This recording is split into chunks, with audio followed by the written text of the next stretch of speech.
we want to see what is the total float of each of these activities. And total float is the number of days you can delay one activity without affecting the end date of the project.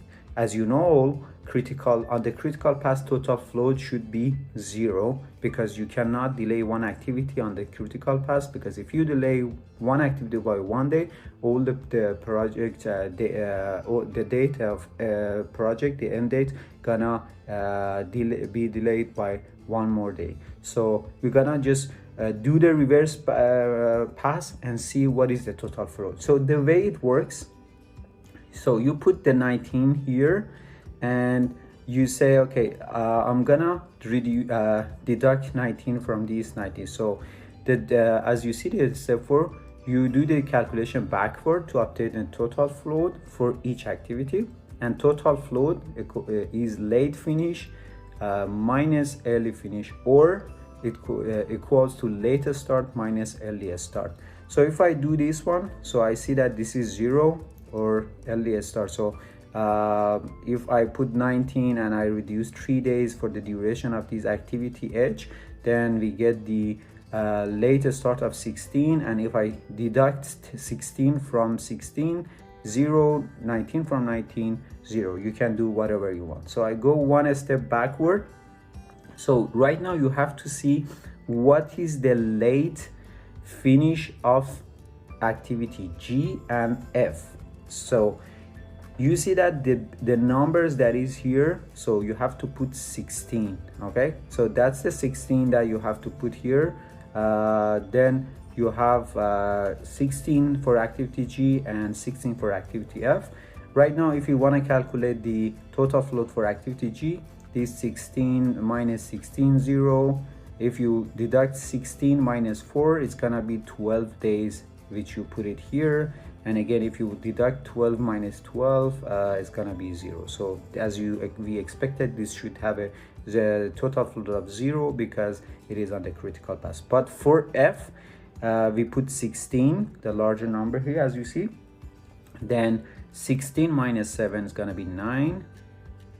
How we calculated the 14 days, the late start, that's 16 days minus 2 days of duration is gonna be 14 days.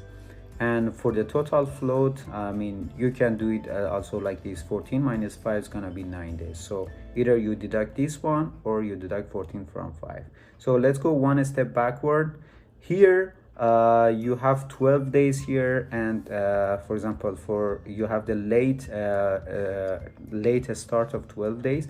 Then you put it here and here, again the same thing that we did in the previous step. Then you put 12 days, you calculate the total float with the same formula, and the total float here. So the total float for this, so it means, for example, activity E can be delayed by 6 days without affecting the end date of the project. But if it would be 7 days, this activity falls on the critical path. That's an important one. If this activity is delayed by 7 days, then it falls on the critical path, and then the project is gonna be delayed by 1 day. So let's go one step back. So that's critical. Here we have one activity predecessor to D, easy. You put 7, the late finish, the late start from here, you put it that's equal to the late finish for the predecessor activity, and then you calculate the total float. But for this activity C, we want to see what is the late finish for this activity, and you have two numbers here. You have two inputs, which one you should select. Okay, and in this case, you put the smaller number. It is completely vice versa to the previous one, which when we were going forward, we put the larger number when we face such a case. But here you put the smaller number, and the late finish for this activity C is gonna be 11 days. So if you want to calculate the total float for this activity, you have 11 minus 5, which is 6. And you can also calculate the latest start of the project by deducting the 11 minus 2, which is equal to 9. And also you can also calculate the total float of 6. And the last one, so we have 3 here, and also we have 9 here. So if we detect we want to select what is the late finish of activity A, as I told you, is the smaller one of the two. If it was 3, again it is the smallest one. So you put 3 here, and then you deduct 3 minus 3, the late finish minus early finish, and the total float would be 0. So the as we expected, the total float on the critical path, which was A, B, D, G, H, is 0, 0, 0, 0, 0.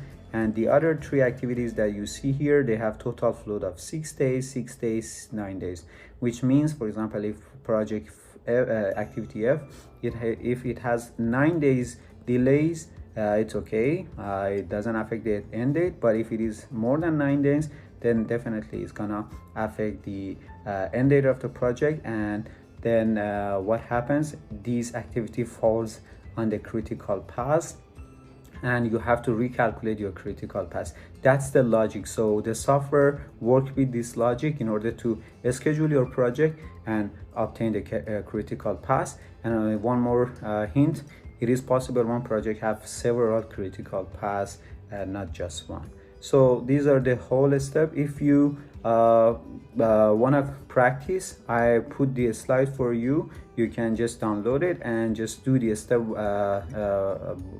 yourself, and you can write down and put it on a paper in order to better understand. But I'm sure with this video you already understand how the critical path is calculated and the logic behind the software. Thank you for watching. See you in the next video. You are doing great.